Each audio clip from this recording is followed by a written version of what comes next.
Insane, but not crazy. A Vietnam War Experience. Winds of Change. By Karl Arthur Spijkens. 1967 to 1968. All characters appearing in this work are fictitious. Any resemblance to real persons, living or dead, is purely coincidental. Figure 1, Americal Division Chu Lai, South Vietnam 1967 to 68. Introduction. When a person does some terrible things in their life, things that seem to be utterly wasteful, stupid, or senseless, like the murder of innocent people or pets, there is split off from the norm to the evil side of the world. At least that appears to be the assessment of the world around us. Some people would say that this is a mentally ill person and in dire need of help to return their mind back to normal. Their logic is that a normal sane person would not do such a terrible and senseless thing. So what I am trying to do in this book is to illustrate how we can engage in a war that is filled with insanity, but throughout it all, we remain normal and not be crazy. Let me explain this concept by rationalizing logic used in the world today. We live in a world of views that express, decide and judge these things as being insane but not crazy. As you can gather from this logic, the distinction between evil and being mentally ill is a matter of significant concern, as for many, it is purely subjective in matter. For this purpose, crazy is linked to evil, and if the act was not evil, then we are not crazy. The world's patterns of thinking, justifying and explaining these anomalies in life are filled with biases, morals, ethics and other norms are culturally created. One major point of concern in this matter is the burden of responsibility and accountability, and the correct way to a person who has done something terrible, such as committing a crime against another human being, race, or country.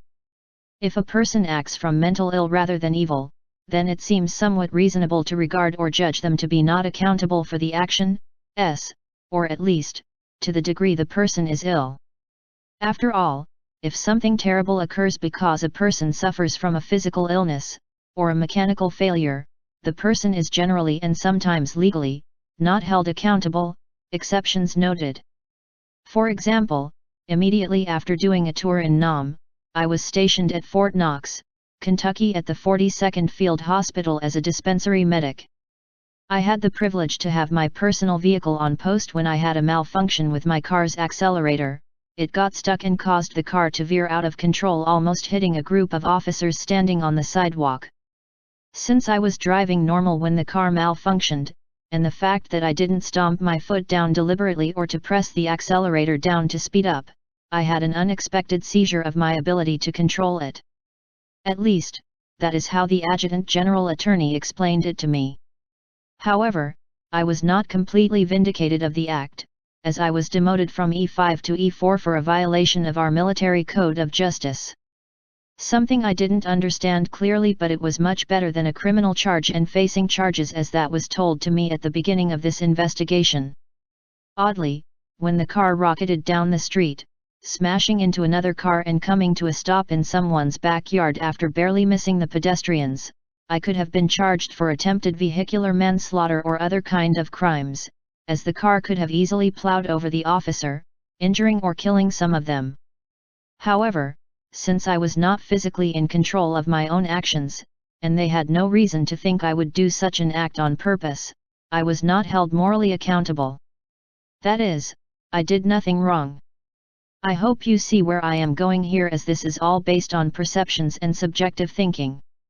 If a person had intentionally tried to murder this officer with a car, then that would be seen as an evil action. Unless, perhaps, the driver was mentally ill in a way that disabled him in a way comparable to a stroke, and since a stroke may cause the car to veer out of control, much like a mechanical failure, a case might be made that the driver might be as innocent as the afflicted victim. There seem to be at least two ways that a mentally ill person might be absolved of moral responsibility, at least to the degree he is mentally ill. Regardless, the person appears to be suffering from what could be classified as a perceptual or interpretative disorder or malfunction. That is, he may have mental defects that cause him to perceive and interpret reality incorrectly. For example, a person suffering from extreme paranoia might think that some stranger intends to steal his brain, even if there are no such intention. I am hoping you are staying with me as I detail how we become not just institutionalized in our thinking patterns, but also fall to the games of the establishment. In such a case, it seems reasonable to not regard the person as evil if he tries to harm someone. After all, he is acting in what he thinks is legitimate self-defense rather than from a wicked motivation. In contrast, if someone who wanted to kill me to carjack my car or just for fun would be acting in an evil way. Put in general terms, mental conditions that distort a person's perception and interpretation of reality might lead him to engage in acts of wrongful violence even though his moral reasoning might remain normal. Again, strangely, it seems sensible to consider that such people might be following their conscience as best they can, only they have distorted information to work within their decision-making process, and this distortion results from mental illness. Second, the person might be suffering from what could be regarded as a disorder of judgment. That is, the person's ability to engage in reasoning is damaged or defective due to a perceived mental illness. The person might, or might not, have correct information to work with, but the processing is defective in a way that causes a person to make judgments that would be regarded as evil if made by a normal person. For example, a person might infer from the fact that someone is wearing a blue hat that the person should be killed, or maybe in the case of the Vietnam War, a person is wearing black pajamas and therefore, should be killed. One obvious point of concern is that normal people are generally bad at reasoning, no anomaly during the war, and commit fallacies with alarming regularity. As such, there would be a need to sort out the sort of reasoning that is merely bad reasoning from reasoning that would count as being mentally ill. One point worth considering is that bad reasoning could be fixed by education and awareness, whereas a mental illness would not be fixed by learning, for example, logic, and should be treated by diagnosis and medication or therapy. A second obvious point of concern is discerning between mental illness as a cause of such judgments and evil as a cause of such judgments. After all, evil people can be seen as having a distorted sense of judgment in regards to value. In fact, some philosophers aka Kant and Socrates regard evil as a mental defect or a form of irrationality. This has some intuitive appeal. After all, people who do terrible and senseless things would certainly seem to have something wrong with them. Whether this is a moral wrongness or health wrongness is, of course, the big question here. For many war veterans, this is linked to their experiences and perception during their time of service. One of the main reasons to try to sort out the difference is figuring out whether a person should be treated, cured, or punished, which might also cure the person. As noted above, a person who did something terrible because of mental illness would, to a degree, not be accountable for the act and hence should not be punished, or the punishment should be duly tempered. For some it is tempting to claim that the choice of evil is an illusion because there is no actual free choice, that is, we do what we do because of the biochemical and electrical workings of the bodies that are us. As such, people should not be punished, rather they should be repaired. Of course, there is a certain irony in such advice. If we do not have choice, then advising us to not punish makes no sense since we will just do what we do. The adverse impact of this rationale is the fact that when you apply this to government, there is no distinction made. Government is not held accountable or responsible for what they do, carry out or engage in, especially when it comes to making war. So how do you introduce a subject as tender as the Vietnam War without offending anyone who fought this conflict with all his or her body and soul?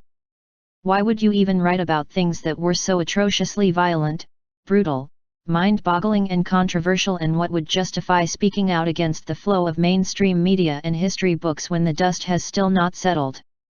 Controversy causes doubts of whether or not you know the truth in these matters. Can we trust the history books to tell us the truth? Perhaps to some extent, it would be the appropriate source to mention and refer to for war statistics, facts of battles, chronology, and other factual matters that verifiable by military records. If we understand the truth correctly, without the extra perceptions, was a necessary evil, or was it justified of being as close to normal as life gets? On the other hand, does the government allow the truth to be printed, or would it rather conceal the deception and lies they provided over a long period of time to justify their use of one of the world's mightiest armed forces in such a small country called the Republic of South Vietnam?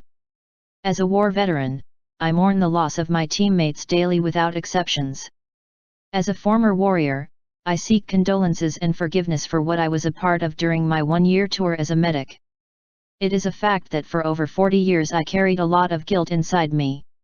One such guilt was survivor's guilt, another kind of guilt was my own conscience, fighting my own morality and mortality. In the end, I suffered no more and no less than most Vietnam veterans, except that I was spared the agony of Agent Orange and other visible wounds.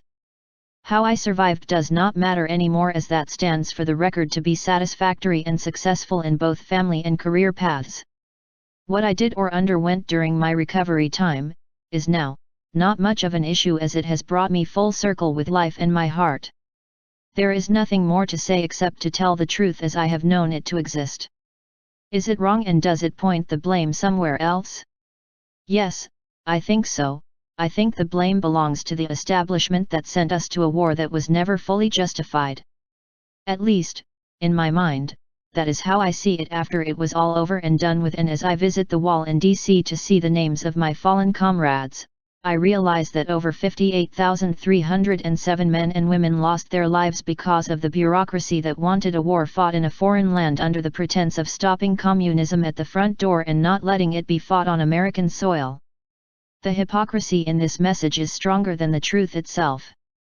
Our country shamed us into believing we fought a good war, an honorable war and a justified war. To some, including me, it was an honorable war but not a good war to be fought.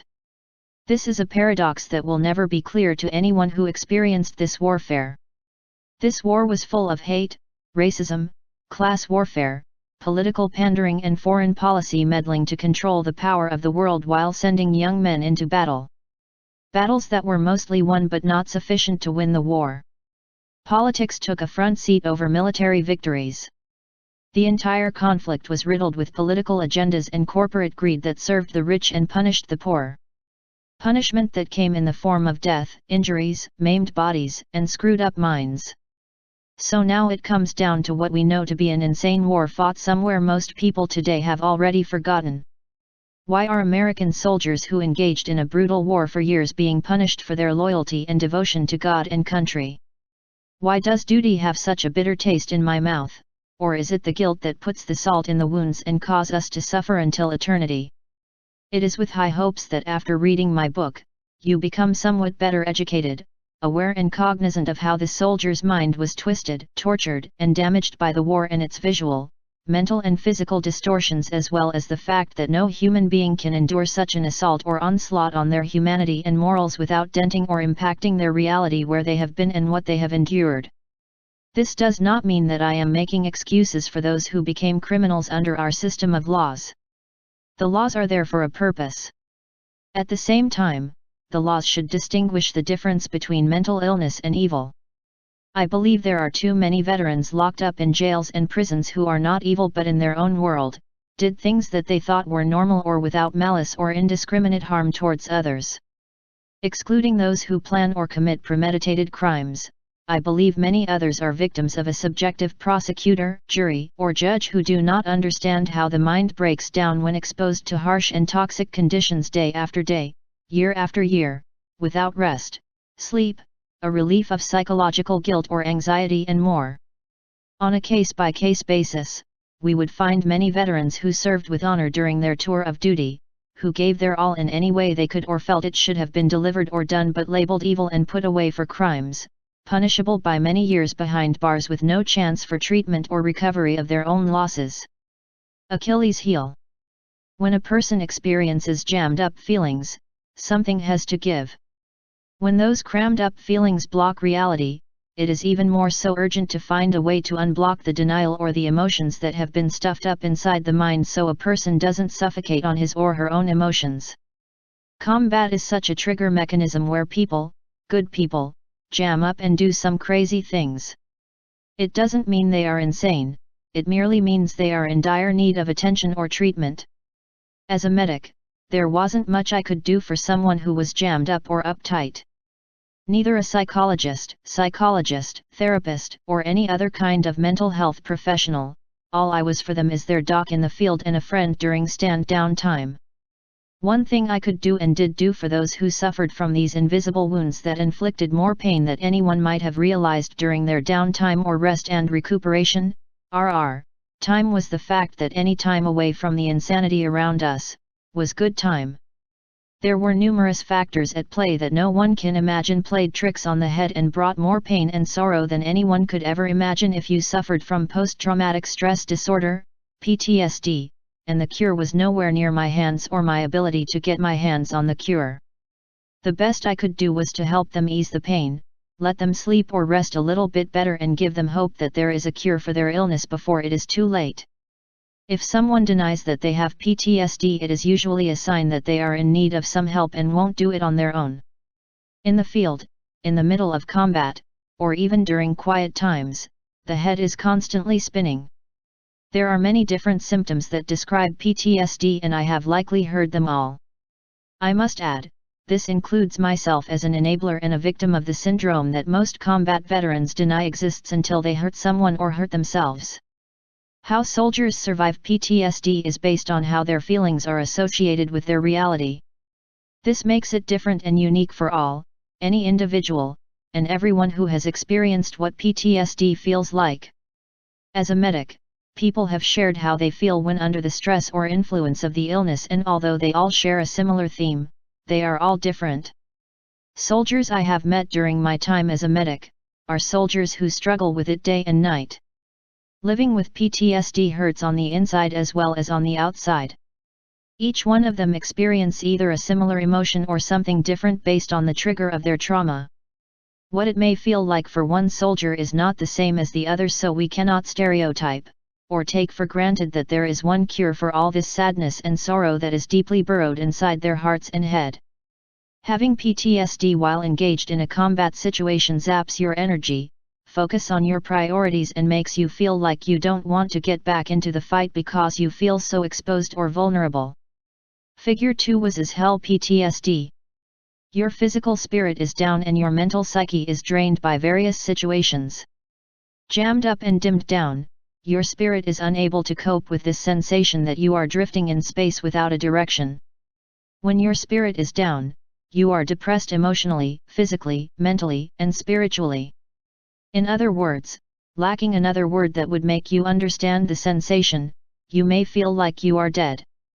Your inability to focus on your job or assignment makes you feel weak and cowardly because you are letting others down by not feeling like you should and carry your own weight.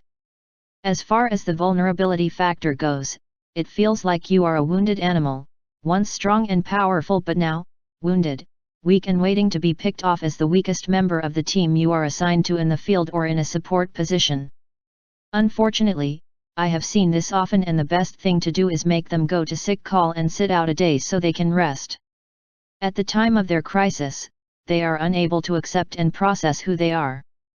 Being jammed up is being stuck in the moment of pain or horror, unable to put your mind to it and move past it. You are stuck in neutral, unable to pop the clutch or get it in gear.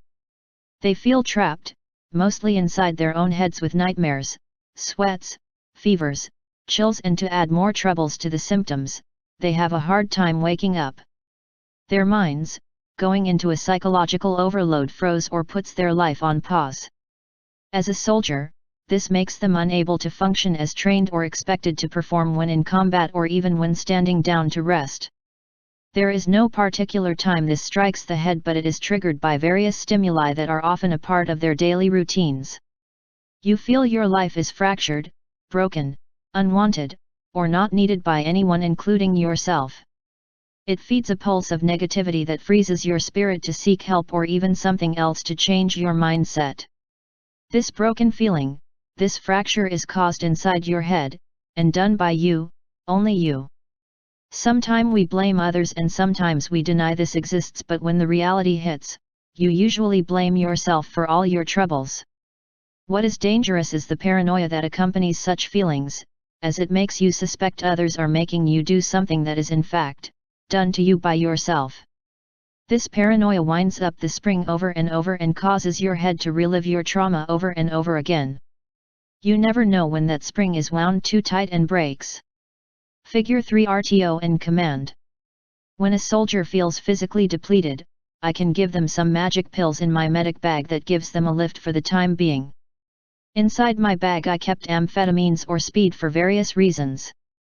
On the other side of the spectrum, I had Librium capsules to let them relax. Not a real viable solution in many ways, but a solution nevertheless. Fatigue is critical out there, and a pill, if not abused, can help take the load off their shoulders temporarily, but it only defers or delays these feelings until the speed wears off, leaving you even more exhausted than before. What I can't help them with is their ability to become overwhelmed psychologically too easily by giving up, by convincing themselves that they are unable to function or carry out their duties and give up or bog down for the time being before they can rev up again. One thing a soldier can seriously not experience while in a combat situation is what they describe as an instinctive protective behavior. Acting on irrational or unreal threats can trigger a psychosis that makes an armed soldier dangerous as hell around other people. Adding to this problem is the possibility that under such influence, other people that could cause further trauma or a trigger are often the target of violence, which could result in death in a warlike confrontation where everyone around you is armed with guns, bullets, grenades, explosives, and other lethal weapons. Figure 4. PTSD. Carrying unbearable pain, whether emotional or as a result of a firefight, causes a debilitation condition and depression. This pain is either physical or psychological, but regardless, can be overwhelming, paralyzing, and cause terrifying rages of anger that could create all the signs of an abuser who is suffering or struggling with their own personal identity. During our stand-down time, I have witnessed men wake up startled in the middle of the night because of recurring nightmares, flashback, phobias, or just plain disturbed sleeping patterns. Not everybody can sleep outdoors without some kind of hang, as not everyone likes to sleep with the creatures of the jungle or the snakes that crawl the ground or trees. PTSD is, in a nutshell, not being able to differentiate in your mind the past, present and future as it runs concurrent and without stopping. If it does stop, you may feel stuck or be frozen in a time lapse based on what triggered your nightmare or flashback, putting you at an uneasy state of mind as you realize that what you smell, what you hear and what you feel are triggers of the things that have happened in the past with no certain time frame or limit on the matter. It's not that hard to fall inside a dark hole or pit. One just has to fear falling inside one of those enemy punji booby traps and your mind would go crazy, thinking about the fact you could be impaled to death or lose a leg or limb while falling or sinking into a darkened pit. Even the fog can play mind games to these men. There isn't a day or morning or night where the fog creeps into the jungle and plays with your head as it combines the sounds of creatures and other noises into a psychedelic spin machine that takes your mind completely away from the reality around you. Some confessed that before they were traumatized they used to be kind and compassionate beings. Friendly and understanding and not at all selfless. Afterwards, they go the 180 degrees on their personality and become hateful, easily disgusted with people and things around them, and intolerant to many different things that never bothered them before. Figure 5. Symptoms of PTSD. Sleep is impossible, and some change and became an agoraphobic. PTSD is as close to death as you can possibly imagine. You actually believe you're not going to make it. Some simply described it as a mental roller coaster of emotional pain, and the best times are smooth times and the rough times are fast-moving, scary and out of control. The worst part of this traumatic episode is the inability to get off the ride when you want to. It is not always possible, and to some, it seems impossible.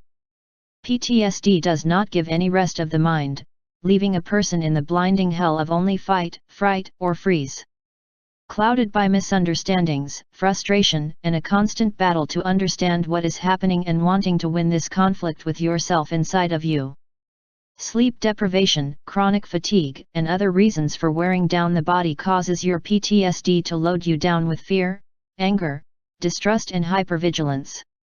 Being hypervigilant is the norm, and sleep is non-existent without medicine that is not accessible while out in the field unless you get the medic to give you some Librium or other pill to let you calm down or sleep. While under such a state of mind, it is common to be afraid of just about anything, having no trust, and feeling angry over just about everything. So we explore the reality that being jammed up is being overloaded, locked up or frozen in many different ways. Some of these symptoms can be addressed by going to med call or sick call, but to admit you have a head problem is rarely done, as it is a sign of weakness.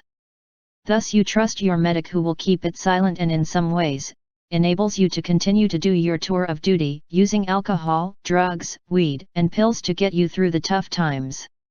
Figure 6. Stressful situations. Self-medication in the war is one of the oldest ways of dealing with stress. How, when, where, and why are commonly accepted as a way of life, but nothing is done about the side effects of such actions. There is no doubt that soldiers self-medicated their disorders, fatigue, paranoia, etc. well before the Vietnam War. Experiencing an anxiety disorder that changes the body's ability to deal with stress is not only harmful to yourself but to others as well. The key word is the ability to respond to stress, as this kind of pressure exerted could in fact be an attack by the enemy or a situation that requires a high priority action such as fight or flight under hostile conditions. Before we delve into the victims of PTSD, one should know that pre-existing conditions can and often do become a major factor of how severe or how minor the PTSD is while in the service. Many soldiers had confessed to various traumatic experiences related to an injury, death, or the witnessing of a traumatizing event. Keep in mind, there are those who have served in the armed forces for decades and have engaged in other conflicts or wars before coming to the Vietnam War, or in many cases, have done more than one tour of duty in Nam. Many times, as a combat medic, I was made aware of previous trauma-related conditions related to the person's traumatic experience in the field by confessions or candid talks about someone's background. PTSD can be related to victims of assaults, domestic abuse, natural disasters, serious car accidents, fires, earthquakes, etc., making it important to realize that sometimes, PTSD is more complicated than it may appear to be when examined. Figure 7. Fight or flight, face or freeze. Speaking only on the cases of dealing with PTSD in the field, it does hamper the natural fear and fight or flight response to danger, as these symptoms may be present even when there is no danger.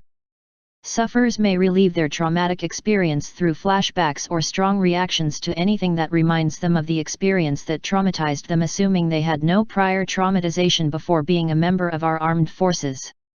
Other symptoms fall into the category of avoidance, emotional numbing, lack of interest in activities, or hiding moods, or under the category of arousal, hyper-awareness and being easily startled, difficulty concentrating or sleeping, or outbursts of anger.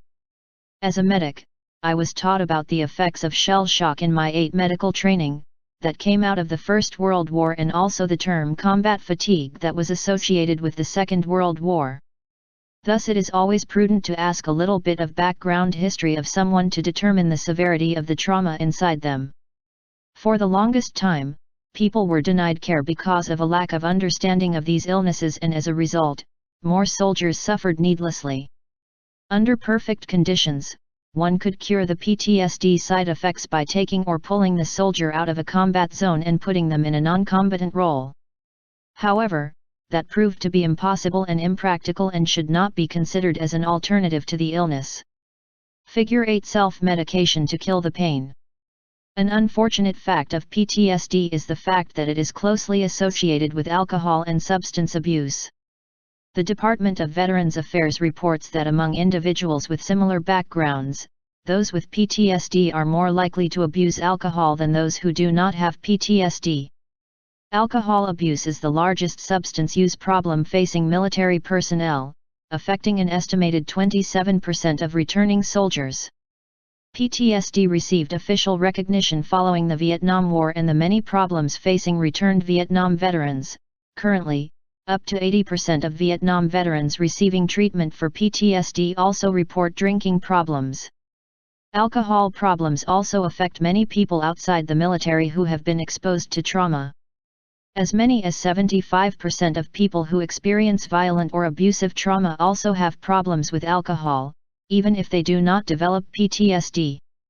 This brought an official recognition that there were factors that created more complex conditions for those with PTSD when they took to drinking in order to deal with their perceived mental illness or psychological expectations in life.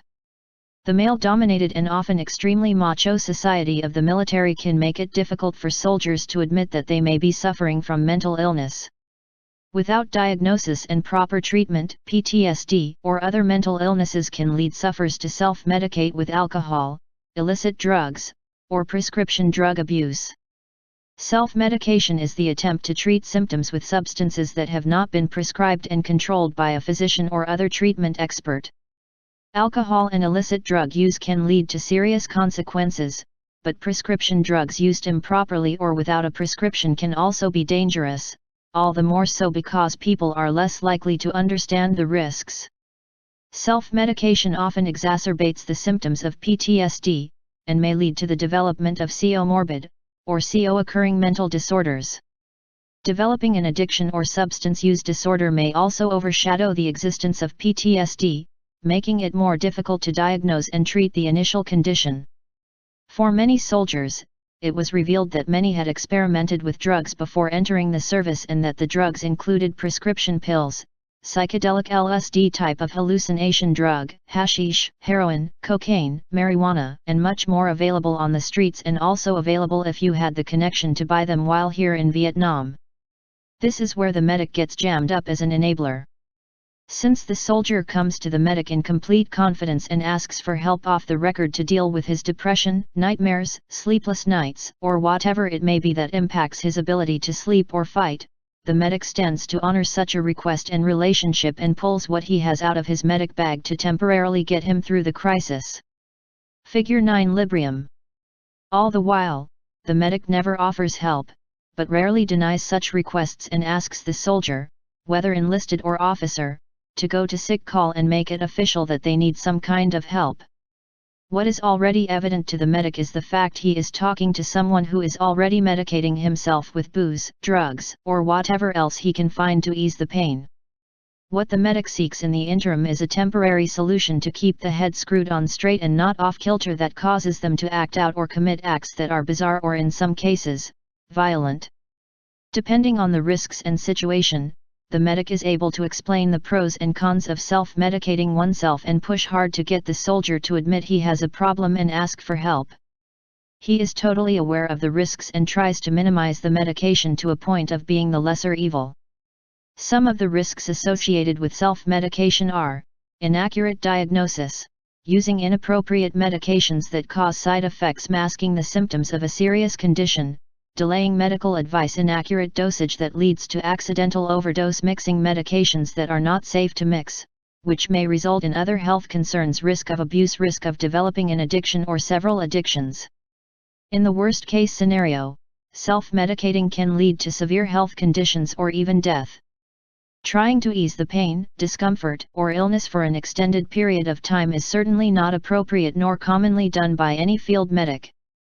Nobody is treated for an extended period of time, and if the person shows signs of worse behavior or conditions, the sergeant is notified and the soldier is put on sick call to see the doctor. Self-medicating is dangerous when done recklessly and without proper consultation. It can cause serious problems, as a prolonged condition related to an illness or mental health condition is certainly an urgent care condition that needs to be done as soon as possible. A medic is not a medical doctor. Although he may be revealed in for an illness or stress condition, he does not diagnose or recommend medication but rather, seek a way to get the person some medical treatment by a doctor. This is a moral burden that many medics endure when treating their own in the field where there are no doctors. A medical doctor is trained to accurately diagnose the ailment and provide an appropriate medication to treat a condition or diagnosis. A doctor may order additional testing to provide a final diagnosis. If deemed necessary, a medical professional will prescribe medication along with clear dosage instructions to prevent an overdose or limit the risk of dependency. Paranoia. Soldiers never die, they just fade away. Not every person wants to be engaged in a job or profession as a combatant or be a soldier. America was and is not like those countries of the past such as Sparta, where every son serves mandatorily in the army. In this war, some were drafted or some enlisted due to social pressures to bring a paycheck to the family due to poverty reasons. Every person I met in the army had a different reason for being there. I need to point out that when you are sent to a war at a very young age, or if you have experienced trauma or conflict over and over, such as war veterans doing either their second or third tour of duty of fought in the Korean War, conflicts etc., there are collective trauma-related events that causes you to change your mindset or view on life as it is, not as it was. Figure 10. Combat fatigue. Unlike the imaginary visions shown on television or movies, their role was not a voluntary role but rather an involuntary character. For psychological reasons only, the majority of persons shipped to Vietnam were drafted. This makes a big difference in mindsets, fears, and realities. A draftee suffers from a lack of commitment, feelings of patriotism and noble aspirations to serve their country or do their duty. They have taken an oath of allegiance, of loyalty and devotion to the USA under protest of being inducted rather than volunteering. Whether they want to or not, the Army has changed their entire train of thought about fighting in a war, and there is nothing these men can do about it. For all practical purposes, these men were fighting an enemy against their will. In addition, they were forced to change their beliefs, their will and their own ideals or morals, to serve their country. As a medic, I saw many negative reactions to such forced servitudes. Other than the most important factor in changing the man to a soldier, adaptation, there are many other reactions and adjustment taking place inside the head and heart. One cannot blame a combatant forced to fight to lay their life on the line, and this reluctant, sometimes suppressed, is always inside their heads. Enlisted men join the Army to become soldiers. Some join for occupational skills while the majority join to be less emotional killing machines than those drafted. On the other hand, I experienced a radical mindset change during the war, where a draftee actually becomes engaged or involved in the fighting to the point they re-up or re-enlist when their 2-year draft term is up. This is not implying draftees are cowards or hesitant to fight. As a draftee, I adapted, adjusted and merely went along with the program to do my tour and never hesitated to do my job or be reluctant to escape this war either mentally or physically by deserting the Army. A draftee merely has a different baseline of commitment than an enlisted person, but eventually, it merges mindsets to become a member of a fighting team. What caused this serious or drastic adaptation was fear of death and fear of dying in a place so far from home. Many draftees heard about the war in Vietnam while in high school and feared being drafted. Therefore, many enlisted to avoid the draft and get an opportunity to learn a trade or skill rather than just being thrown into a combat unit. When they go to basic training, they are taught to kill, regardless of what occupation they enlisted for in the service. Every man must complete basic training, and this training combines them with draftees who were more reluctant to accept the Army way of life. Then it happens, their drill sergeants orientate them, and brainwash them, indoctrinating them into a new mindset. They set a vision of the enemy that is cruel, unforgiving, and barbarous in vivid portrayal as animals. In turn, they include the civilian population as the enemy, making it a part of the war and list of enemies. This caused extreme prejudices how soldiers felt about the Vietnamese people and the North Vietnamese soldiers and communist guerrilla warfare rebels, causing an overall depiction for all the Vietnamese people. The overall portrayal was one of distaste for the Vietnamese, bordering on poisonous. Therefore, the majority of people undergoing such training developed feelings of general distrust and fear of the Vietnamese people, inclusive of all who were of Vietnamese descent or heritage, stereotyping slant eyes, brown skin, black pajama, sandal-wearing people now identified as the enemy. However, it must be noted that not all soldiers believed in this profile of the enemy. Some resisted the stereotyping and negative stigmas and held their ground on such judgments. I believed, as a medic, there is a correlation between those who were psychologically affected and those who feared and distrusted the natives or Vietnamese the most, e.g. those who had the least amount of sympathy for the Vietnamese, causing a rift amongst the rank and file. Thus a paranoia was developed not just between the enemy and us but between us and ourselves. Split in the perception of who the enemy was and what would you do to defend someone else against these people you did not consider to be your enemy. This paranoia was often fed by the reality, the imaginary and the distorted use of alcohol and drugs that was very common for the entire Vietnam War. Keep in mind, drugs and alcohol were all readily available, cheap, and used to temporarily escape the hell in which the soldiers were living on a day-to-day basis. This was a war that reporters Maury Safer and Dan Rather brought right into our living rooms. This was a war that was fought with a media effect that had never been so exploited before in any other war. There was an organized theme by the media to censor the bad news and only report the good news, or the opposite occurred and the bad was drowning out the good news. The good news being body counts or kills, and the bad part being the casualties inflicted by the United States on the civilian population as well as its own troops. Thus the media set the tempo of this war with their own agenda as well as the government's desire to intentionally put emphasis on how this war was being fought in order to shape the public's mind, perceptions, and alleged truths of the war.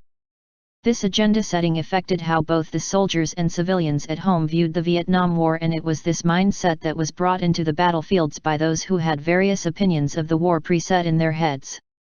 This was a partial cause for paranoia. Most of the paranoia was caused by the actual effects of the war. Keep in mind, the drugs, alcohol, stress all contributed to these perceptions, but what really impacted the mind the most was their actual exposure to the war and its blood and gory details up close and personal. It was these personal accounts that revealed that not all veterans, combatants, and victims were not psychologically affected to the degree of warped sensation the Hollywood films suggest. Figure 11 Casualties. Among the chaos, killing sprees, and destruction, there were many more acts of compassion, kindness, care, and consideration than had been revealed by any media or government agency. It was this bias toward discussing/portraying those soldiers that had been negatively affected overshadowing the good stuff done in the war.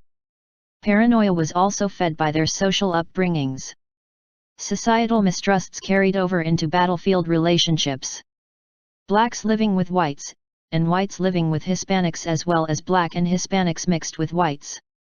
The combination is endless, and to make it more realistic, including the Asian soldiers into the mix, these feelings of mistrust are elevated severely. Setting race aside, there was the home attitudes of war protesters, making them portrayed as baby killers, women rapists, killing machines, and cold-hearted killers who were out of control. The anger directed towards soldiers also brought rifts in families and society to the point that somebody or something had to be blamed for feeling this way. The inability to understand and the lack of respect given to the combatants angered and frustrated the soldiers in the field and upon their arrival home. This war started years before I came to Vietnam. Arriving in December 1967, I came into the war when major offensives were gearing up that would attempt to end this war once and forever.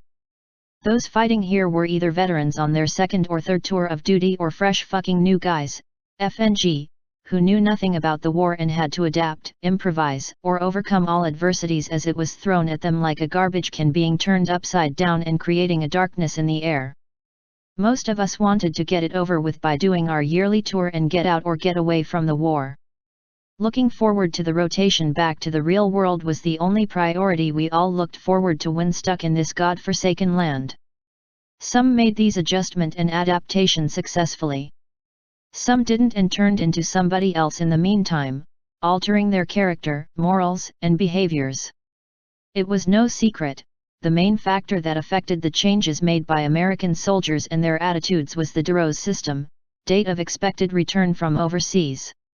At one time or another, we knew when we left the US we would be returning, or would we? The doubt of making it and surviving only surpassed the stories told of the war and the casualties reported. Every day we lived there in the mud, heat, water, rain, darkness, and sunlight, we thought about going home. Figure 12 Going home. Upon arrival, your primary concern is going home. During the genesis of this journey, your focus is going home. It was our primary concern to live through this ordeal and go home. There was never a time where I was so anxious to fight the enemy that didn't take my mind off the date of my return. I was never excited about going to this war, and as a medic, I was never excited about treating people for war wounds that tore flesh open and allowed men, women, and children to die because of a political cause. This was not at all what I wanted, nor did I look forward to fighting anyone over here. However, with time, I molded into the shape or character the Army wanted me to adapt to as a soldier. I must admit, after my first exposure to combat, my mind had made a serious change that was noticeably the turning point in my attitude towards the war. Survival caused me to engage more freely into this concept of war. Either be strong and survive or weak and receive defeat. Unlike some, I focused on my job as a medic and disregarded my own perils for the sake of treating others. In the meantime, short-timers, those going home soon, tried to withdraw themselves from battle or conflicts or just became more careful in order to survive and go home. Being too careful is like a tripwire, something can go wrong and it usually does. The war in 1968 was a changing wind.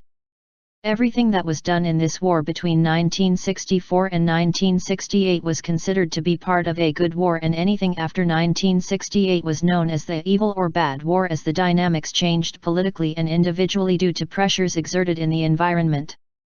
Those soldiers I treated, who were in this war prior to 1967, had a better attitude than those who came after 1967. The earlier times were fought in a very conventional manner. This meant that the war was fought according to rules set by two opposing enemies and that showed clear lines of conflict based on the war's purpose and justification.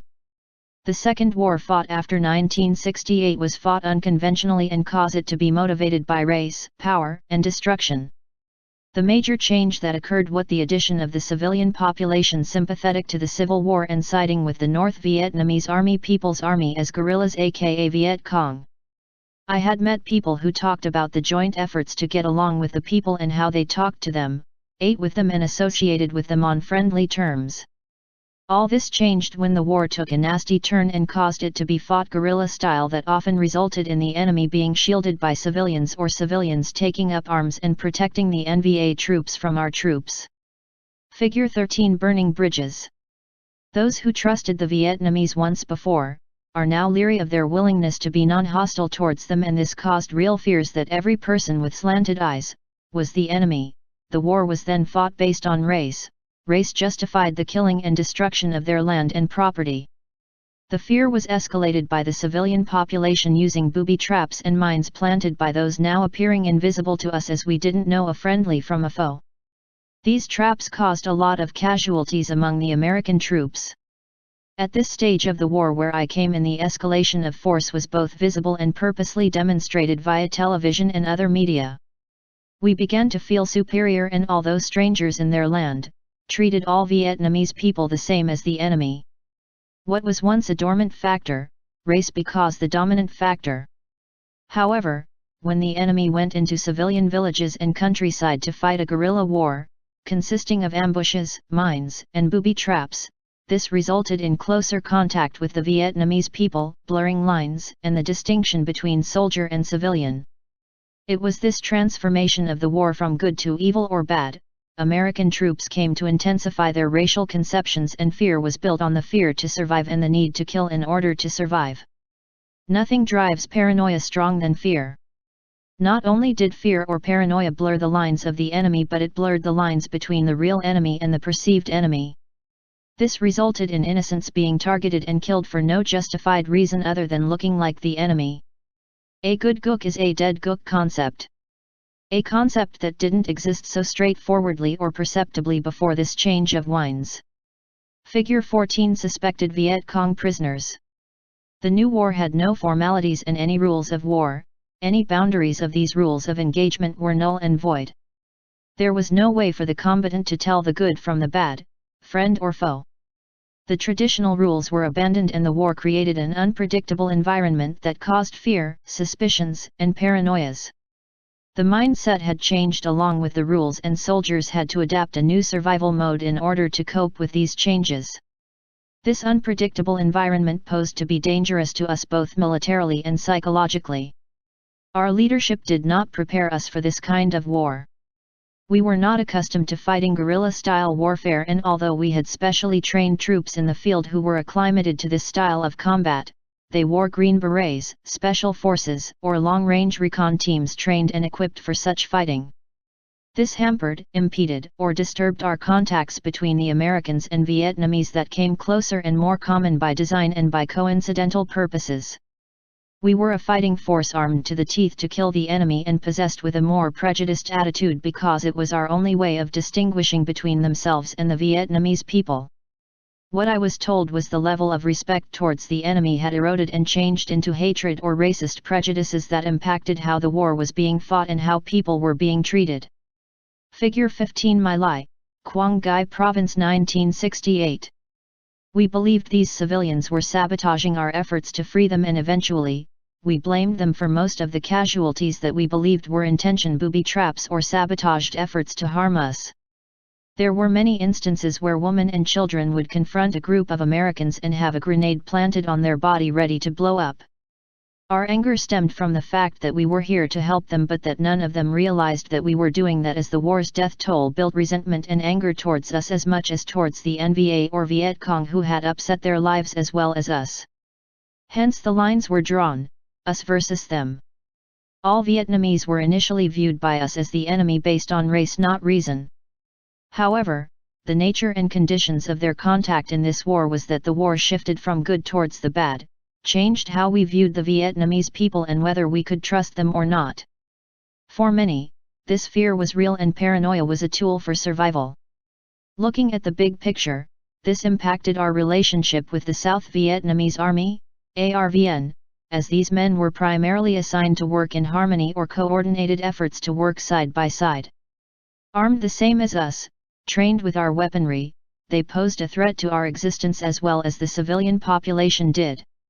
We didn't have a close relationship with them, and their cultural differences were broad enough to keep the two forces from mingling or sharing informal time or relationships. Figure March 16, 1968. Monsoon Madness.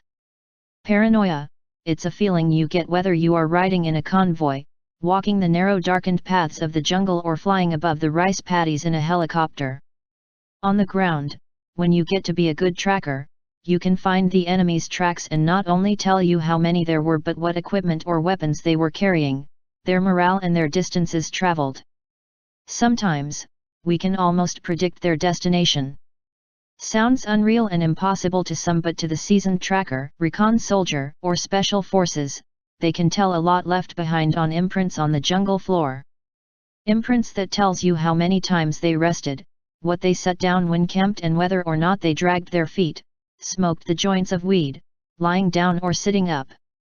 If they are near their own camp, they wouldn't be lying down, and if they had a long distance to go, they would do everything they could to conserve their energy. Conservation of food, water, supplies, and energy were the main factors to look for. The farther they are from their camp, the less they throw away or waste. Nothing would be half-eaten, and if the imprints or broken branches weren't broken, their weapons were slung and not carried at their waist levels or left to right of their bodies.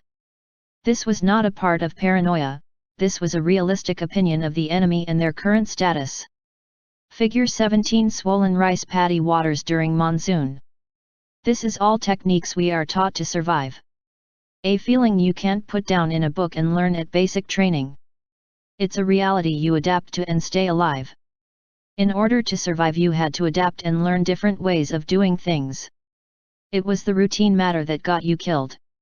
Entering a hot zone, the same way every time, makes your approach predictable to the enemy. There was much to learn from this war. All you had to do was pay attention and you would learn better ways of staying alive. Silence, the enemy of men inside this realm of war, is what brings sudden attention to details. When it is silent, it is usually dark. When it's dark, you can hear everything around you. When it is pitch dark and the moon is covered with clouds, the sounds become indistinguishable and confusing to your ears. Gone is the level of comfort that allows you to relax. When uncomfortable, you stop talking or you talk too much. Your ears are listening for something you recognize, but often, the deafness takes over. What seemed to be loud once before, the silence turns into a relentless noise maker. Time and space, night and day all bring sensations to your head you have to learn to cope with under the most extreme circumstances. Most of the time, you are camped or remain stationary at night. Sometimes you walk endlessly through the thickly covered jungle so you can make time getting to your destination. Everything has a reason and every purpose is designed to keep you alive. I grabbed my M16 and followed the rest of the men headed out for a mission. No words were spoken, nothing reveals our purpose or destination, and all is set to be ready for the unexpected. Leaving the secured perimeter and cautiously treading the underbrush, we take attentiveness as our highest priority on this trip. About a half hour into the march it starts to rain. Monsoon season has arrived and it's nasty rain day and night. Nothing makes it harder to travel through the jungle as rain does. Everything turns to mush, slush, or mud. There is no evading or avoiding this mess. Minute to minute, we pass small and large creatures startled by our advance and thrashing of the underbrush. Motioning here and there, the point man makes us aware of scattering creatures in the dark. Our distance between each other narrowed, our footsteps are loud, and the water splashing the mud makes it impossible for us to move any faster. Every so often, we hear something move. Our nerves are at wit's end as we adjust to the tenseness inside our heads. Dodging elephant grass higher than 7 feet tall, we had our weapons at the ready but weary of carrying them in such an awkward position for so long. Constantly, we look at each other, turning our heads to see if there was something or someone following us. Figure 18 raging monsoon water. We try not to get too much distance apart. In the darkness, proximity is essential and important. You can only see so far in the darkness, and in the jungle, even that distance is shortened. There is no moonlight to guide you, even if there was a moon, the density covers the jungle so the moonlight never makes it to the jungle floor. Stalking or being stalked is the mood of the night. Speaking only with hand gestures, we communicate the best we could under the conditions or circumstances. Birds caw, cricket chirp, and many other sounds come alive as we upset the night's balance and tranquility. We moved stealthily, closing in a little bit tighter as we go. At times we stand motionless, waiting for the next hand command. We are told not to smoke, the light of the match can be deadly. There is something different about this trip as I couldn't find any inner peace on this journey. All this was playing a death scene inside my head. As we walked we faced more water and the rain was torrential, which resulted in swollen rivers and water seeping over their banks, making the trudging harder and harder. Our fear was real. The river was so swollen it had become violent and the thought of crossing it was too much to ignore. The water had become an obsession. The monsoon season coming fast and vehemently approaching frustrated us into an intense frenzy of anger and misdirection as mixed directions were given related to the weather and made fighting difficult when the air support had to be withdrawn and the rivers, rice paddies, and normally dry roads were all covered with water. Thus the arrival of the Tet holidays brought to us more misery and less favorable weather. This was the mother of all Mother Nature's wrath of windstorms and rainstorms. Combined they favor no one, not us and certainly not the enemy, but there was a difference in the air. A wind of change, luring us to become less aggressive during the monsoon season as we stood down more often than any other time before. Wars and holidays don't mix, or so that's how it seemed to me. There was no time off for holidays for us, but the South Vietnamese troops felt different. This caused a shift in power as the war didn't stand still while the troops of the Republic took a break. We didn't know it, but the enemy had planned a long-range plan to attack every American installation during the tour and monsoon season. Who would have thought that the enemy, almost defeated, would throw everything they had against us during the holiday and crappy part of their weather season that caused to form a natural barrier for them to operate under. Figure 19 waiting water. This was not a new ploy or tactic, as these monsoon seasons often favor the native troops and guerrillas rather than the regular army troops or forces. Using the rain to cover their movement was effective, and we could see how well it worked by how it kept us at bay from the normal movement under the protection of our helicopters and jets. Rain is a depressant. Rain is a deterrent, and rain is a bother. Troops stuck out in the rain are worthless as a fighting machine. They cannot move, deploy, or think in a rational manner due to the natural frustrations of the rain-imposed environment. On the other hand, if a force was to be divided into smaller groups and made mobile, then they could inflict a lot of damage in a very short period of time. For our sake, the North Vietnamese troops chose to attack us with mass forces and not the smaller hit-and-run groups that could have in fact be more effective. For medical reasons, I found the monsoon season as a nuisance and time-consuming period of time that involved mass treatments of fungus infections, colds, diarrhea, and dysentery. It was the overabundance of sick people that kept me from going out with the team at times. The more people got sick, the less time I spent with the team assigned. This worried me more than the team leader, as I always felt an attachment to my team and didn't appreciate being left behind and leaving them without a medic. Rain, or more accurately, the constant rain made for dark days without sunshine and affected all of our moods. Not that we craved the heat of the sun, but too much rain drowned our spirits as well as our mental energy. For the most of us, rain meant hibernation or finding a dry, warm place to hide until it was over. The problem with monsoon type of rain is it never ends. These endless days of rain bring nothing but gloom inside your head.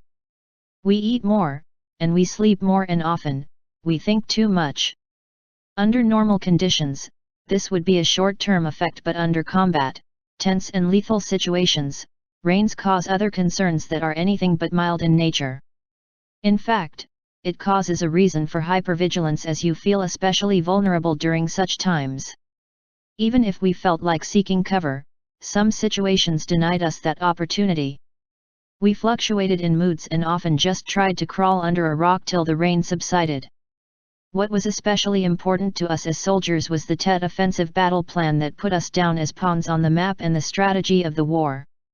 Mixed with the rain, the enemy appeared to have the mental edge or psychological advantage during such a seasonal period, and it appeared I wasn't the only one who felt that way.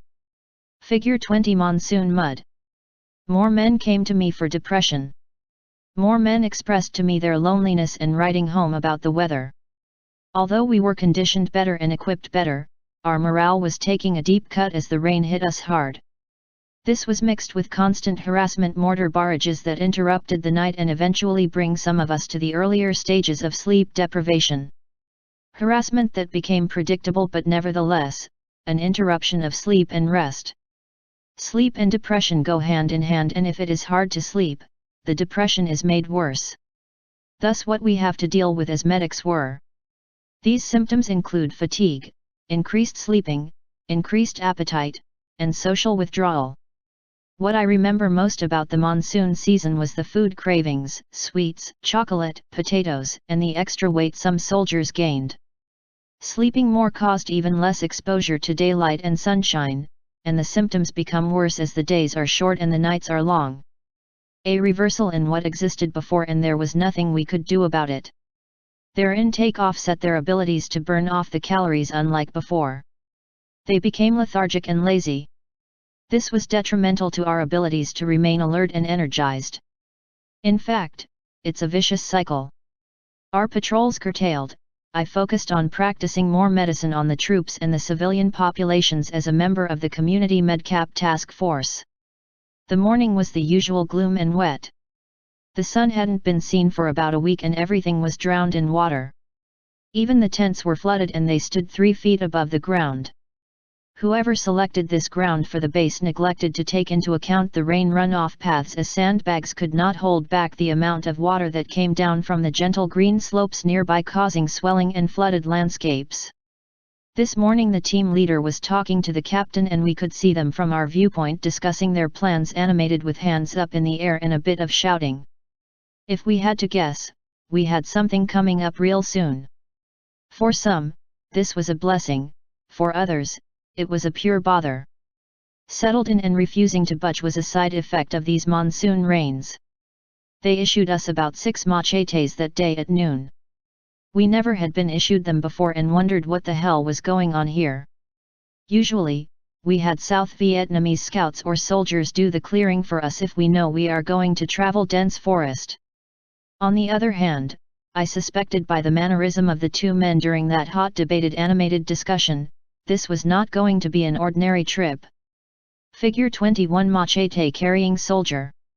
Issuing us machetes meant we were going for a long walk into the dark jungles and we weren't too excited about that. Maybe, just maybe, that's what the animated discussion was all about. Having a wait and see attitude, we waited for the command to move out. It never came that day, but it did wake us up the next morning.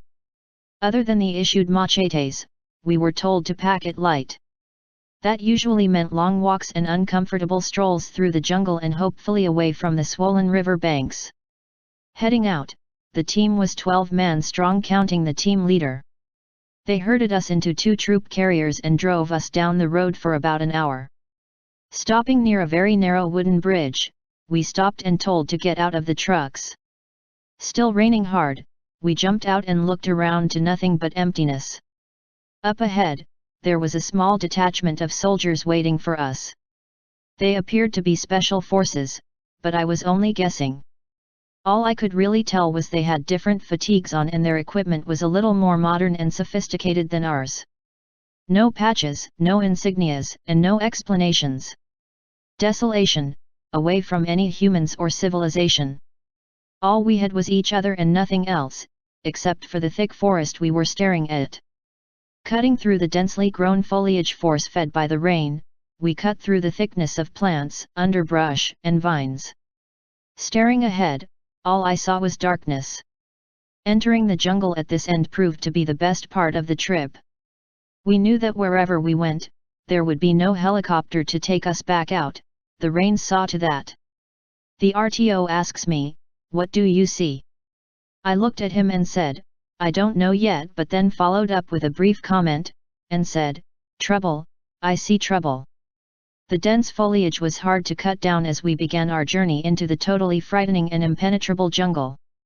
All I heard was shouts of "Cutting, keep cutting." Strung out into a long formation, I kept feeling like the place was haunted. I felt like the jungle was watching us as well as us doing the same. Cutting and digging deep for the energy to keep cutting the vines and underbrush that we tried to penetrate step after step into this abyss of darkness. It was a trying time to keep us focused on the task of staying safe. Nobody is left behind. We kept walking uninterrupted for about an hour. Suddenly the point man gestures a hand command that carries the mimicked gesture down the line of the formation. What appears to be a slight hiccup might be a major problem if the enemy knows we are out here, as that is never a good thing. Secrecy is hard to keep, but the less is said or known, the safer it was, or so it seemed. Suddenly a burst of rounds into the jungle, you can see the impact of his bullets by the movement of the foliage.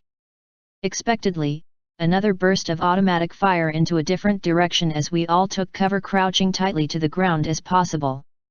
You can hear the return fire as it shreds the leaves and mutilate the trees around us with deadly impacts. Plants crumble, and still, we haven't seen what they were shooting at. Weapons ready, we scanned the dark jungle for movement.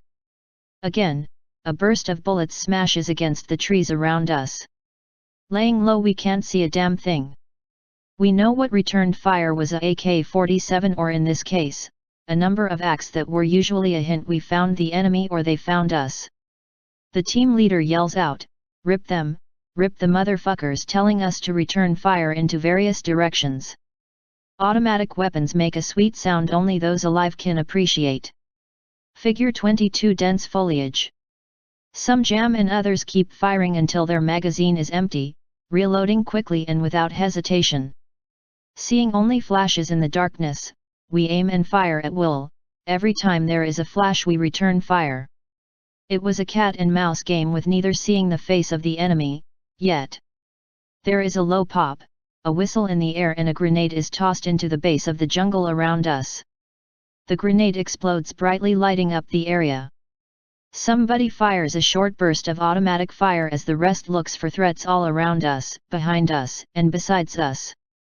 Conserving our ammo, we decide to shoot wisely. It makes no sense to shoot at ghosts, and we all believed there were plenty of ghosts out there. Another round out of the M79 launcher and another blast. Somewhere from behind the growth we heard screaming, and moans associated with terror-like filled cries. The team leader screams out, "Move out, hustle it, move it out," as we got up and hurriedly followed the man in front of us, keeping a single file and watching side to side for any threats. Coming to a rest, the team leader tells us, "Smoke 'em if you got 'em," giving us the all-clear sign. For whatever reason, we were firing back at the unseen enemy in the jungle, and nothing of this last encounter made any sense. For sure, the enemy knows we were out here and there being nothing we could do about it. Breathing rapidly, still filled with adrenaline, we sit around crouched low and refusing to sit on the soaked ground. Our helmets made good stools as we sat there, exhausted, feeling vulnerable and fortunately, none of us wounded. Catching our breath, while we kept moving a little bit slower than before, until we come to a clearing where the scouts had informed us there was a hostile party camped. There were about 10 of them, they looked like savages, even to me, behaving like animals gnawing on what looked like jerky and looking very relaxed. Too relaxed to notice us sneaking up on them. Rather than the usual camp at the edge of the river, they too chose to remain farther inland due to the swollen waters. Unfortunately, this made them easier to be shot at as they smoke their pot and eat silently. No sentries posted, no signs of distress, and comfortable to be sitting in the rain thinking nobody is around to molest them or harm this group of renegades. For sure, they were not regular NVA as they had no uniforms.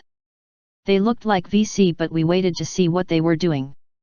All of us remained silent. This is where we watched the team leader as the team leader conferred with those men we met down by the bridge. Figure 23, wooden bridge across the river. They noticed something in the distance. It was a light. A light that warned them somebody was approaching or nearby, but they didn't appear to be startled or worried. It was like they were expecting somebody and waiting for them to arrive. Silently we waited, watching the flickering light in the middle of the jungle. Thinking to ourselves, what the fuck is a light so bright doing in the middle of the jungle? We stared at each other with a puzzling look. Then it dawned on us, the light came from a building as it sat in the middle of nowhere. The light never moved, the light was stationary, and the reason these ragtag soldiers were sitting there all relaxed was because they were supposed to be the sentry for whoever is at the light. Slowly the team leader motions the group to get ready to take the small group we were observing as he was looking at the light with his field glasses. Waiting for the word, we all remained calm, while that special detachment departs and heads for the light. Looking at his watch, the team leader motions us to stand ready. Suddenly, automatic bursts of fire break out in the silence, and it's coming from the light. Simultaneously, the team leader opens fire on the small camped group as every member locked and loaded their weapons on them at the same time. For a few minutes, the whole place was lit up with automatic fire and M79 grenades launched at the party that had no chance of avoiding our ambush and deadly fire. The surprised enemy group ducked, multiple shots rang out from both directions. Another burst and more automatic fire at the sitting ducks as they were easy targets with no cover. The element of surprise worked well in our favor, and the fact we had no prior knowledge of any of this made it easier to deal with at this time. Silence falls, a small group of that special team we met with, comes out of the brush and carrying someone wounded. We drifted closer as the scene was secured and the enemy laid still and dead. It went as well as it could have, seeing we took no casualties, and the special team brought back someone who appeared wounded, and who they found at the light. Bewildered and surprised by their sudden entrance, it was finally mentioned to us that we were sent with the Special Forces soldiers on a secret mission. We all knew that if there was the mention of a rescue mission, it would have put an extra layer of anxiety and stress on us during the entire ordeal, knowing a man's life depends on our ability to get to him before he is killed. I thought the run went pretty good myself. I rushed over to the wounded man and treated him for his injuries. He looked badly beaten and cut with lacerations on his face and a deep gash on the back of his head. I dressed him, cleaning the wounds the best I could. I gave him a shot to kill the pain and prepared him for movement. He was ambulatory, but the fact was, he would be slowing us down a lot more than before. The men moved forward cautiously. Each were prepared to assist in carrying the wounded that was put on a makeshift litter that was made up of branches and sticks and the cloth of the uniforms. So far, so good. It was not what we expected, but we never did ask too many questions. Now the trip back, as in the past, we had done search and rescue jobs, but the exit was always expedited by the use of a helicopter at a pre-designated clearing or LZ with the color of smoke pre-arranged. It was clear that such an extraction was not going to happen today, and the trekking would be extra slow as the wounded man was an extra load to carry. We were curious who this man was. Obviously, he was a Caucasian captured by the enemy. Since he was wearing civilian clothes, we had to assume he was a missionary or volunteer of some type that had been captured and held for ransom. Someone must have tipped the military intelligence people off and put together an extraction team made up of those special forces guys and us as an escort to and from the point of interest. Figure 24. Dust off and wounded soldier. The rain was miserable and ongoing. Unstopping and relentlessly drowning us like ducks in water, we worked our way back towards the same point where we were dropped off. It was with high expectation that we expected some kind of resistance on the way back, but it went smooth, considering the man weighed about 180 pounds soaking wet. We didn't make good time and was dark before we knew it. Not that it made any difference in the jungle where it was still black regardless of the weather. Monsoon madness is not a disease, but it could be. The fact we got a chance to get out of camp and do something constructive was a positive thing for us. Sitting there, moping and whining about the weather was very counterproductive. Strangely enough, this trip stirred our spirits some and lifted us up as a team and made us feel good that we did something that was so unexpected and at the same time, so rewarding. We all just stood there at the bridge. The whole day was pretty much gone and the rain never stopped. Exhausted and amazed at the same time, the team leader calls us together. Just about that time, 2 tracked troop carriers showed up and we are told to load up and relax. Our job was done. We looked weary. Our weapons were in dire need of some serious attention and our bodies could use a good rub down and hot soaking, something that wasn't going to happen anytime soon. The ride back was quiet. The men gazed at each other with silence. They hugged their weapons and appeared to be relieved. Before we loaded into the tracked carriers, we saw an ambulance arrive along with the tracked carriers as the Special Forces men took the civilian into the ambulance and took off. I was glad I didn't have to go with them. It seemed they had it all planned, and from this point on, we were on our way back to the base camp. No hot shower as the sun never came out to heat our water, but we did have the joy of putting on dry clothes and boots. When a man's socks get wet, the whole day is ruined. Ask anyone who served in this hellhole, wet feet usually meant a bad day. Out base camp were more than suitable accommodations under the circumstances. It was the rain that brought the misery. Toxic tet shock. Something else the monsoon rains brought was death. Casualties on both sides. To the best of my knowledge, it had never been this bad before. Operations were stepped up whenever the weather permitted it, and the war seemed to have been escalated to its highest point that I can remember. I wasn't much of a Stars and Stripes fan. I didn't believe half the crap they printed as it was all blowhard propaganda. Nobody read the damn thing except for the pictures of things back in the real world. Tet was something different than anything we had ever seen. The number of troops, trucks, heavily armed tanks and tracks, the scores of Hueys and gunships flying around, and the intensity of nighttime B-52 bombings told us a dark story. With promises and rumors of the war ending soon, it appeared to be just the opposite. I really can't describe Tet in much detail. It was like a thunderbolt from hell for most of us. Men getting maimed, blown up and killed at a much higher rate. Although it seemed the enemy was getting the worse end of this massacre-like event, we were getting hit pretty bad as well. Tet was like a month or so long nightmare. It made us think whether we were actually doing something productive or not. Slowly, our presence caused more resentment than favor. The people didn't want us around and mistrusted us badly. Especially during Tet, their holiday, I was assigned to go to the villages and treat civilians for their sickness and wounds. The collateral damage was tremendous, and the indiscriminate bombing and firing of weapons into civilian hamlets had picked up at a fevered pace. There was nothing we could do about it. The strategy was flawed, as it appeared the civilians were taking most of the hits, and that's not what we were taught at the beginning. This change of winds caused hate and animosity all around us, and no matter how well we treated the civilian population, giving them food, medicine, and clothing, they resented our presence, and nothing was going to change that anytime soon. For us, the toxic shock of Tet became a nightmare.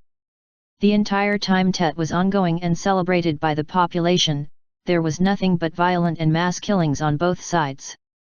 The war had become a justified genocide of the human race. History would reveal that Tet was the turning point of the war. It would always be the pivotal point of our humanity as soldiers and combatants. No amount of words, justifications, mercy, or hate could justify what happened during that time. For many, the war had spiraled out of control and America was the bad guy. We were the baby killers and now confirmed assassins of the war. Our reputation relied on being warriors of peace, not hate, but the Tet stories told, depicted a whole different view.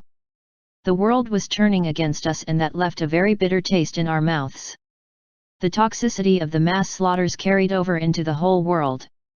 Fighting side by side with other countries also engaged in this war, people from Australia, South Korea, France, England, Canada, and many more were getting upset at the carnage shown on their television sets.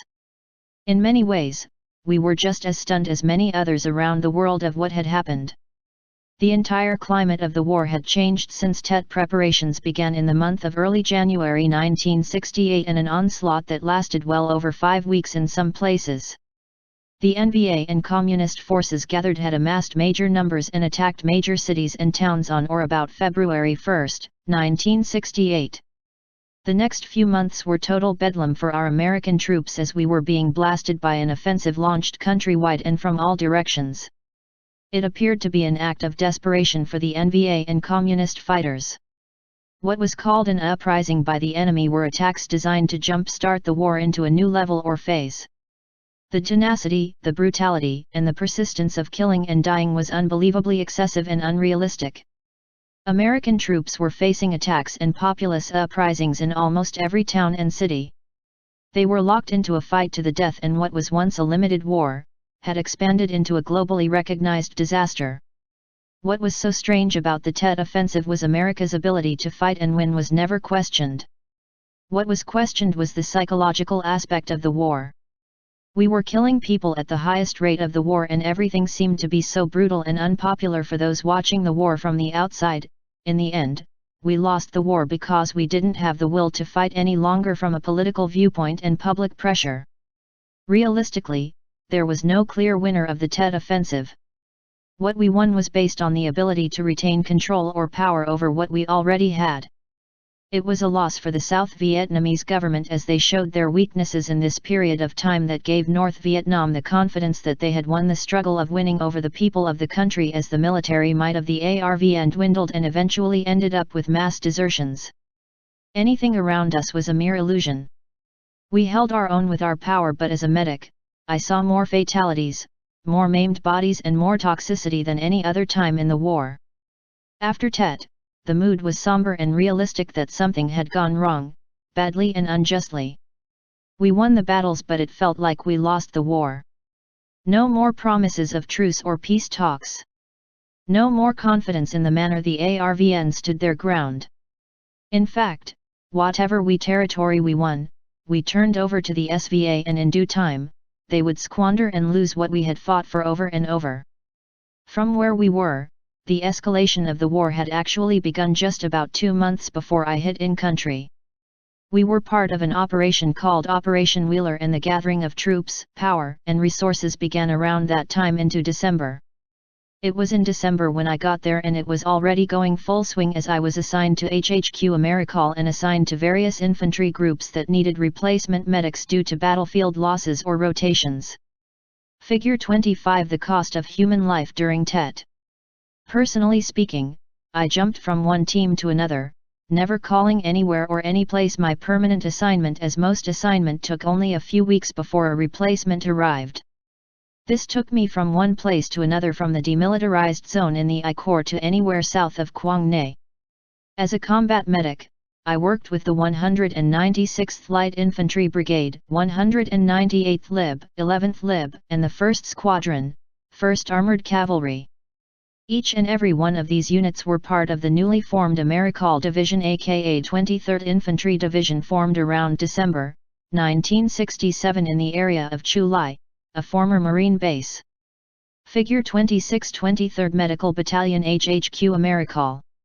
I came over with 12 medics who graduated from the same class as I did at Fort Sam Houston, San Antonio, Texas. Although I was 3 days late reporting to the airport, I was quickly joined up with the group assigned to the 23rd Medical Battalion, in Chulai, where we all remained together as a team dispersed to wherever a unit needed a medic to replace the one they had lost or went home to the real world. Figure 27, Americall Division HHQ Replacement Unit 1968. To say I wasn't scared would be an outright lie. I was both scared and pissed off. I think that was a good combination to keep my focus on staying alive, as we all knew the mortality rate of a medic was short-lived, but not as short as an RTO, and the odds of going home were about 50-50 in my book. This by itself put a damper on my soul. It made me weary of what laid ahead for the next 12 months. For me, TET was the ultimate reality check. The toxicity and the pain felt during that time exceeded anything else I had ever experienced. Losing men left and right, either killed or wounded, made me callous and sometimes very sardonic to work with. Being a positive person on most cases, my cynical behavioral was taking control of the matters around me. What TET revealed to me was something that was best left hidden or unspoken. The most neglected part of this war was the manner our men were being mistreated and disrespected. They were in many ways expendable, dispensable by the means of being sacrificed and killed for reasons only known to the decision-makers. Hence it created an inner spirit of revolt that has really never been talked about in public, but those who saw it, experienced it, and lived it, know it was true. Inside our own army, the thread of our morals, values, and priorities in life became unraveled. None of us ever felt invincible. No one, even those who survived 2 or more tours of duty in Nam, felt like they were immortal. Yet, when the Tet offensive began, the army neglected to prepare our troops for the atrocities that were about to happen. The toxicity of the war would overwhelm and overcome many of us, myself included. This massive war movement was met with a silent anti-war movement within the rank and file, and another faction of men who took the war to another level and engaged in cruel and brutal attacks on the enemy, throwing everything they had to kill or destroy anything in their way to their own sought glory. Tet brought out 3 things in my life. These factors were racial survival, relationships, and compassion. During this time, the army pitted working-class men against others of different color or race. There had already been an indoctrination and orientation that the enemy was the Vietnamese people, or in this case, the entire race of Vietnamese-looking Orientals, aka Gooks. However, we also had an inter-class war, white versus black, black versus Hispanics, Puerto Ricans included, and black versus white. The cycle was revolting and disgusting, as the theme of brotherhood was tainted by racial profiling and abuses of sacrificing lives based on race, color, or social class. It wasn't the draft that did this, but it certainly created the basis for such discriminatory behaviors. On a broad basis, the attempt to airbrush a favorable appearance of unity was done to create support for the troops. However, in reality, there was gross discrimination going on right under the noses of our officers, and this pitted the soldiers against officers and created the impression that both sides were expendable in this war. In many different ways, the army airbrushed the horrors by pretending they didn't exist. In theory and theme, we all stood united as a team in the army's eyes, but the real acknowledgement that American soldiers violently opposed that war, or that American capitalism casually tolerated the massacre of working-class troops, was well hidden but horrifically felt on the battlefield. No man was that stupid not to realize they were being sacrificed. No person with any brain didn't know that they were expendable and that officers were making choices who, where, when and how they were about to be sacrificed in battle. Battles that often had no real meaning to winning the war, but accomplished nothing more than a psychological victory in battle. Medics are neutral in most positions and conditions. As medics, we saw the body counts, the maiming and injured men wounded firsthand, with a practical need to treat and preserve life the best we could. We were there to treat the men wounded and get them safely to a first aid station, or if the wounds were serious enough, back to a surgical hospital for treatment and send them home. Radicalism had no place in our vocabulary and our actions. We treated men, regardless of color and race. We did the same for the enemy when the opportunity allowed us, as well as the civilians of the land. It is my opinion that the stress of Tet caused tempers, emotions and frustrations reach its climax with the unity of white, black, and brown-colored working-class soldiers whose upsurge shook our military forces as a rebellion formed against the establishment that had put them in harm's way deliberately and vicariously. In Vietnam, the rebellion within took an aim for the soldiers to unite, and although it was more modest, but also more subversive, it was the matter of survival, to CYA, cover your ass, by fighting the military's attempt to continue the war at such a tragic pace and casualties. The survival conflict became a war within the war that ripped the Army apart. In 1965, the United States Army was the best army the U.S. ever put into the field. A few years later, after escalating the war and its use of its troops in a most reckless and expendable manner, it was useless as a fighting force. Internally, men were demoralized by pitting officers against soldiers by race, class, and color. Survival was meant to unite all men, regardless of race, class, or color. Relationships were fostered by the need to survive. Setting aside racial boundaries, men began to share their world with each other without any limitations or restrictions. A true brotherhood was found, but not because the army fostered such a relationship. They despised the fact that men got along so well together when in fact, they were so different and coming from different backgrounds. Relationships that brought trust within a smaller circle. Trust that is hard to find in combat or in any controversial arena. These men were gladiators taught to fight, but the army kept them apart by letting them fight each other. When these gladiators saw what was happening, a miraculous event occurred that surprised many. They united for the cause of survival. Something the real world had not experienced yet and likely never would unless they too were put in a situation that required the use of deadly force to bring a realization just how valuable their lives really were. Figure 28: Body bags and compassion for the dead. Lastly, Tet brought compassion, for as the war intensified, the morality of men was put to test. In most cases, their values upped a level and showed their true feelings about living and dying. Tears became real and in the open. No longer iron men and gladiators without a conscience, they turned to each other and showed compassion and love for each other. This had been missing for a long time as the war was minimized and not so globally fought until Tet arrived. Upon arrival in December 1967, open defiance of orders was rare and not commonly heard of in the rank-and-file chats. Such acts were quickly hushed and taken as unworthy of notice or talk. However, the tactics of Tet changed that attitude and behavior. As a medic, I noticed a shift in changed attitudes and behaviors in the manner men talked about their missions. Never harsh to criticize their leaders, the practice came to light more often during Tet. Hostility to search and destroy missions took the form of covert combat avoidance, called sandbagging by the grunts. A platoon sent out to hump the Bunas might look for a safe cover from which to file fabricated reports of imaginary activity as more and more men reported their illnesses and concerns to the medics either at the first aid station or the sick call. The mood was to avoid participation in these operations. This massive shift from combat willingness to combat avoidance amounted to what some called a mutiny, but in my eyes, a distortion of the truth.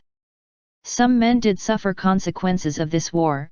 Some were not as strong as the others and when ridiculed, became worse in depression as they were shunned by their own team members. I sensed what I might have called a strike or work stoppage in the real world, and it occurred when men refused, disobeyed, or negotiated an order into combat and claimed or pretended to be sick. Acts of mutiny took place on a scale never previously encountered, except maybe in revolutions. Figure 29: All Americall Division units assigned 1868. 1.